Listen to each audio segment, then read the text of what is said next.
Somewhere online right now, someone is sharing a graphic that says the Qur'an described the Big Bang 1400 years before scientists did.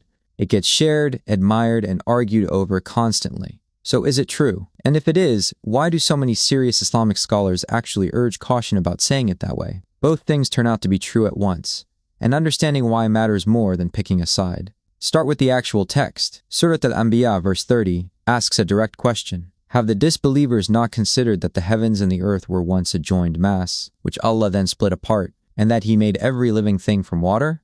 The key Arabic word for that original state is ratq, something stitched or fused together as one. The word for what happened next is fatq, a tearing apart, a splitting open. Classical commentators, writing centuries before anyone had heard of an expanding universe, already read this verse as describing the sky and earth as a single mass that was later separated. That's not a modern reinterpretation. It's the plain classical meaning. A few other verses get paired with it. Surah Ad-Dariyat says, "It is we who built the heaven with power, and indeed we are expanding it," read by many as an early reference to a universe that isn't static but growing. Surah Fusilat describes the early sky as smoke before it was told to come together. And Surah Al-Anbiya again describes celestial bodies, each swimming in their own orbit. Put side by side, these verses do describe something that sounds remarkably like modern cosmology, a single origin, expansion, and structured orbits, rather than a fixed, unchanging universe, which was actually the dominant scientific assumption for most of human history, right up until the 20th century. That last detail is what makes this argument genuinely interesting, rather than a stretch. For most of recorded history, including in 7th century Arabia, the standard assumption, where anyone thought about it at all, was that the universe was static and eternal, with no beginning. The idea of an expanding universe with a starting point wasn't seriously proposed in modern science until the early 20th century, and it wasn't broadly accepted as the standard model until observational evidence built up through the decades that followed. A text from centuries earlier describing a joined mass being split and a heaven being actively expanded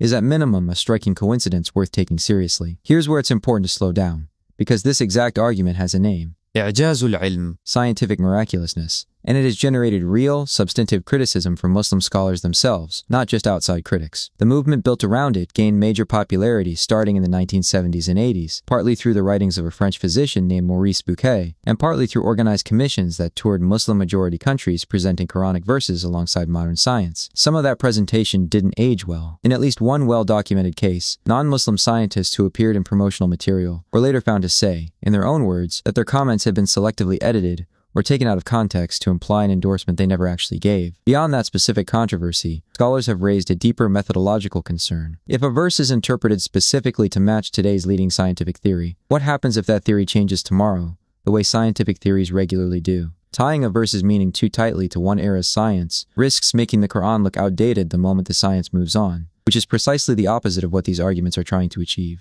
There's also a selection problem. Proponents highlight the handful of verses that align well with modern science, while giving far less attention to verses whose classical meaning is harder to square with it, which makes the overall case look stronger than a fully honest reading would support.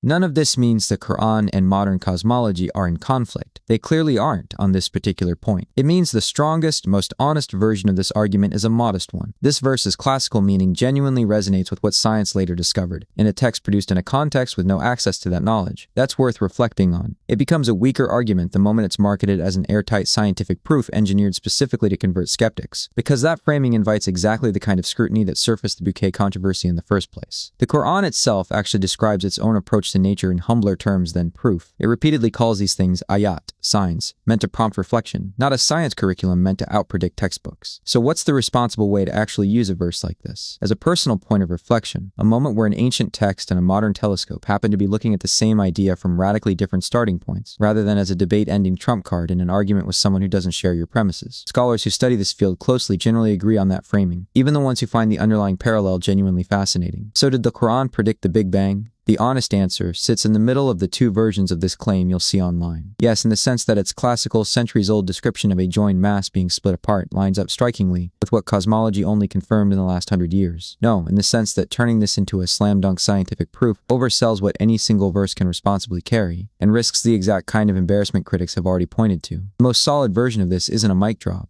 It's an invitation to reflect on how a 7th century text and a 21st century telescope somehow ended up describing the same beginning. Thank you so much for watching. Don't forget to like, share, and subscribe to Dear Seeker.